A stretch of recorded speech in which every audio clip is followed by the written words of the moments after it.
сакал да искористам прилика да ги повикам сите граѓани масовно како и секоја година да присуствуваат навистина на еден убав празник. Традиционално нели постните сарми, некаде околу 70.000 сарми планираме да бидат подготвени, 300 кила граф, 300 кила риба, по 1000 литри вино, ракија, пијалоци и така натаму, мислам ќе биде комплетно спремно и доволно.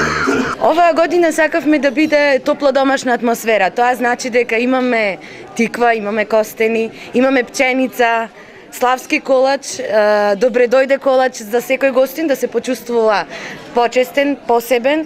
Исто така оваа година имаме новитет што изложбата поместивме ден порано за да се посвети посебно внимание на кој што уметниците даваат посебен придонес во чест на Свети Никола. Имаме мала поставка на музеот за тутунот Прилеп. Да напоменам дека пред повеќе години влеговме во Гинис токму со тие светиниколски сарми и Прилеп веќе овај не е само слава, туку представува и туристички бренд на градот славењето на Свети Никола. Ова година морам да нагласам дека ни се приклучија и доста млади на кои ние, како повозрастни, мораме да му ја пренесеме традицијата. Не е воопшто тешко, баш е задоволство и чест да се учествува на еден ваков традиционален настан.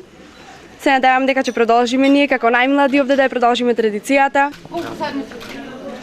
Ние само како што си ги бравевме 300 и нешто сарми, само ние што виткавме малите. Тешко е да се прави сарми? Не. Ни представува задоволство и стварно уживаме во тоа.